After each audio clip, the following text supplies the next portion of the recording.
My name is Sally, and I'm a 50-year-old housewife. Both of my children are now adults and have moved out to live on their own. Since they've become independent, I've started working from home in addition to my housewife duties. My husband supports my decision to work from home.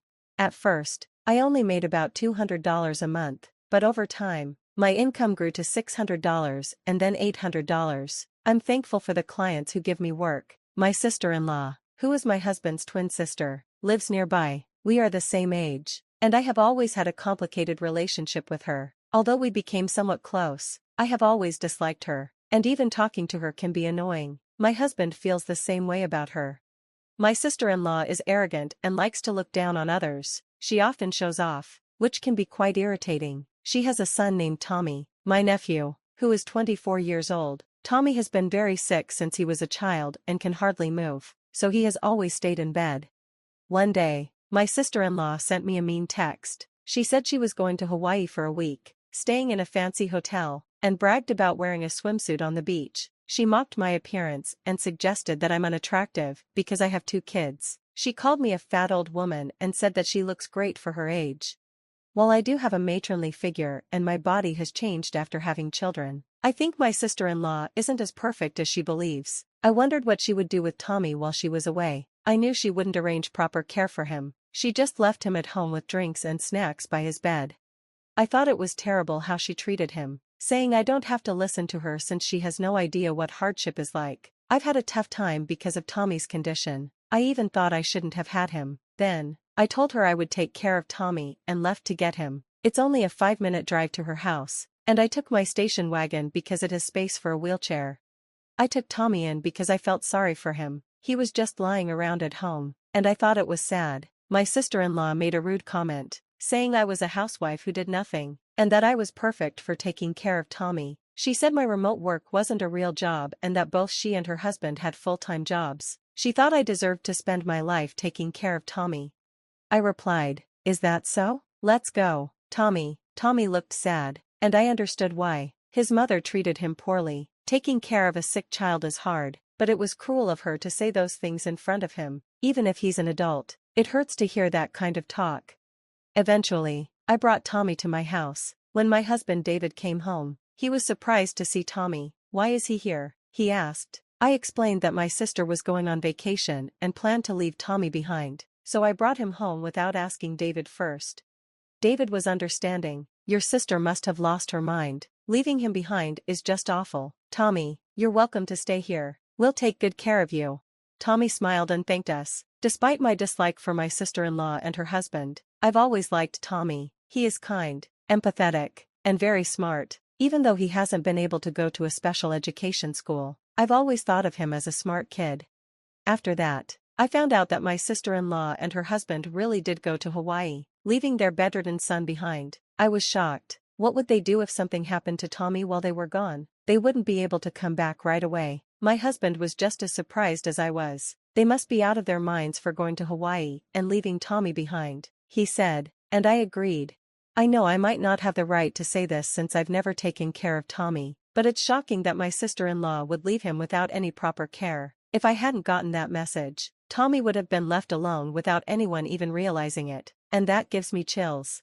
It really is terrible. I've never cared for a seriously ill child, and my in-laws are healthy. They've always said that if they couldn't take care of themselves, they would go to a nursing home, so I've never been a caregiver. That's why I didn't feel I could criticize my sister-in-law, but I still can't understand how she could just leave her son behind with only a drink. Tommy has a serious illness, and he qualifies for welfare support. There are also short-term care facilities available if they needed to travel. When my sister-in-law and her family returned from Hawaii, they came to our house just to insult us. "Here's a souvenir for you," she said, holding out seashells. "We picked these up at the beach and have plenty, so we're giving some to you." I didn't want them and told her so. "You're rejecting my kindness?" she said. "What about this driftwood?" I declined again. "By the way, is Tommy doing okay?" she asked, adding, "Not that I care about that useless child." I was shocked. "How can you say that about your own son?" I asked. She replied, "What do you know? It's the worst to have given birth to him only to find out he has a serious illness. I want the money I spent raising him back." I told her she could only say that because she didn't understand my feelings. She snapped back, You don't know what it's like to live with a useless son. Then she asked if we were serious about adopting Tommy. I said, who in their right mind would adopt a child like that? But I was serious. I closed the door, and they left. After that, my husband and I decided to adopt Tommy as our own. It was a big change for him since he had been shocked by being abandoned by his parents. But gradually, he began to smile in our home. He is bedridden but can use his hands, so he enjoys using tablets and smartphones while lying down.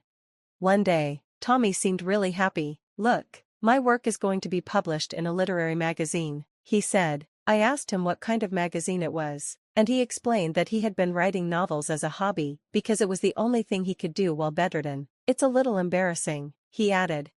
I told him there was nothing to be embarrassed about. It was a great hobby. Can I see it? I asked. He showed me the first story he wrote, and I started reading it. It was very well written and really touched me. This is amazing. I can't believe how good it is, I told him. I struggled to put my feelings into words, so I started writing on my tablet, and surprisingly, people liked it. I then wrote a medium-length story, and that one got published in a magazine too. I didn't know you had such talent, I told Tommy. I showed his work to my husband, who loves reading, and he was really impressed. This is amazing. It feels like pure literature, he said.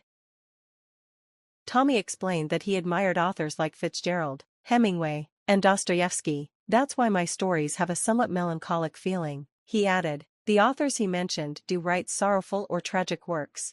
Tommy's novel was published in hardcover under the pseudonym Scott Weill. He chose Scott from F. Scott Fitzgerald and Weill from Hermann Hesse's book, Beneath the Wheel. Soon, Scott Weill's book became a huge success, selling out quickly at bookstores. There was even a special section for his books at our local store, which made me really happy. Then Tommy won the Pulitzer Prize, and we were all shocked. I won the Pulitzer Prize? That's amazing. You really worked hard for this, I said. Tommy smiled, saying, even someone bedridden like me can become a recognized writer. No one should ever give up on their dreams.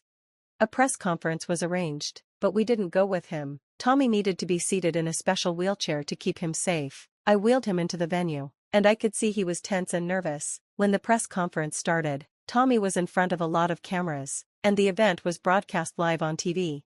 Hello, I'm Scott Weill, a bedridden author. Since childhood, I've suffered from a serious illness and have spent most of my time in bed. However, reading books was my escape, and I decided I wanted to be an author too and inspire others. I'm grateful to everyone who has read my books and to my step-parents who adopted me.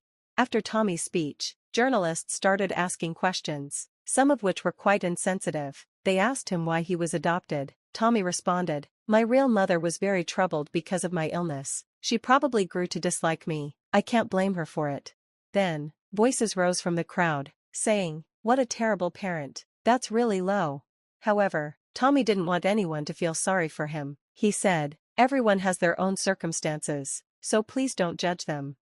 After everything ended, my husband and I helped Tommy into our modified car, which made it easy for his wheelchair to get in. When we got home, my sister-in-law and her husband were waiting for us. Tommy, you won the Pulitzer Prize. I'm so happy. Come live with us again, she suddenly said.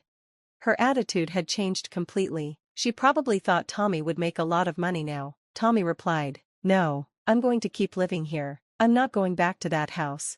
But I'm your real mother, she insisted. Tommy responded, my only parents are Sally and David. Then give us the prize money, she demanded. No, this money is for my mom and dad, not you. It's for Sally. What? I'm the one who raised you all these years. Give it to me. Not a chance, Tommy shot back. Despite her being financially stable, my sister-in-law was always looking for ways to make money quickly. She was determined to get the $15,000 from the Pulitzer Prize, but Tommy wouldn't budge. I don't think of you as my parents anymore. Even when I was young, you insulted me. I didn't speak badly about you at the press conference, but you often said you wished you hadn't given birth to me and that you wanted to abandon me because I was worthless. Do you have any idea how much that hurt? I'm the one who's at a loss for having given birth to someone like you. You should be the one apologizing. I did nothing wrong. How dare you forget the favor of raising you? My sister-in-law yelled. Her husband also demanded the money, and I couldn't believe how greedy they were. It was really shameful and vulgar. They bragged about being full-time employees and said they weren't short on money, but they looked foolish. So, I decided to fight back. You love money so much. You're selling all kinds of things on those online marketplaces, aren't you? You're so desperate to make a profit. Look, you're selling a bunch of seashells. And it seems like you're selling coral too. Do you think that's okay? What? Everyone buys seashells to decorate their homes, she argued. No, that's not right. Taking a few seashells as souvenirs from a beach in Hawaii is fine, but you shouldn't take coral, even if you say it's okay. Both seashells and coral are important to the beach ecosystem, even if the coral is dead. It's not right to take it home. It's even written on Hawaii's official website. If you check the fishing regulations, you'll see it's not allowed, and you could even get fined if it's deemed malicious. What? No way, she exclaimed, shocked. I absolutely refuse, my sister-in-law shouted. Well, since you're selling those things online, it's definitely wrong, so I'm going to report you. We're going inside the house now, bye. No, don't. I'll report you, and you'll definitely get caught. With that, we quickly went into our house. Right away, we contacted the police. Anyone might pick up a few seashells from the beach, but I saw that my sister-in-law was selling a huge amount of seashells and coral online, which made me think she was a poacher or something. She probably thought it was okay to take coral as long as it wasn't alive, but ignorance can be dangerous. I also reported her on the online marketplace. I had just realized the situation yesterday, so I thought it was perfect payback. After that, my sister-in-law got in trouble with the police and ended up paying fines. I hope she understands how serious her actions were and reflects on them. Since then, she has stopped coming to our house. I wonder if she's scared I might do something else. As far as I'm concerned, I wouldn't do anything to her unless she provoked me. I'm just glad she's keeping her distance. I hope it stays this way forever. Meanwhile, I'm taking care of Tommy while working from home, and I'm getting help from a caregiver so I don't have to do everything myself. It's tough to care for him since he's bedridden, but I'm happy to be with him. I want Tommy to keep writing novels without worrying about anything. I hope his books become even more famous around the world. Our kids have also become big fans of Tommy's novels. They'll be coming back home soon, and I hope we can all spend quality time together as a family.